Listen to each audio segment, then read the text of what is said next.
యాజకుడైన దేవునికి మహిమ కలుగునుగాక. ప్రియ స్నేహితులందరికీ దివ్య వాక్యోదయం. ఈనాటి పాఠ్యభాగము ఆదికాండము 32:10.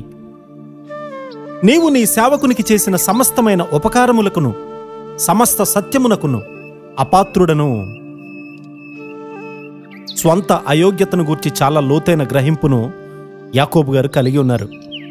తొందరపాటుతో పారిపోయి యోర్దాను నదిని వట్టి చేతులతో మాత్రమే దాటాడు. అయితే దేవుడు దీవించిన తరువాత అతడు ఎంతో సంపదతో తిరిగి యోర్దాను తీరానికి వచ్చాడు. ఒక గుంపును ఏశావు చంపినా మరొక గుంపు తప్పించుకొని వచ్చని తన కుటుంబాన్ని 2 గుంపులుగా విభజించాడు. ప్రభువా, నీవు చేసిన సమస్త ఉపకారములకు నేను అపాత్రుడను, నీవు నాకు కావాలి, నిన్ను పోనీయను అని ప్రార్థన చేస్తూ ఉన్నాడు. ఇంతవరకైతే సంపదను మాత్రమే కోరుకున్నాడు.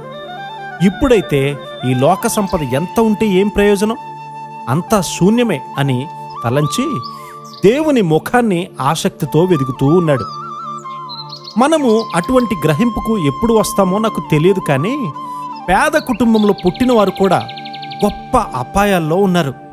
పెద్ద ఇల్లు, పెద్ద కారు, పెద్ద వస్తువులు ఇలా కలిగి ఉన్నటువంటి ధనవంతులను చూస్తూ నాకు అవిలేవే ఇవిలేవే అని చింతపడుతూ ఉంటారు. సంపదతో ఒక పరీక్షను ఎదుర్కోవాలి. అబ్రహాము గారు ఆ పరీక్షలో నెగ్గాడు. ఎంత ఎక్కువగా దేవుడు అతన్ని దీవించినా బలిపీఠము దగ్గర దేవుడే తన సర్వస్వంగా ఎంచేవాడు.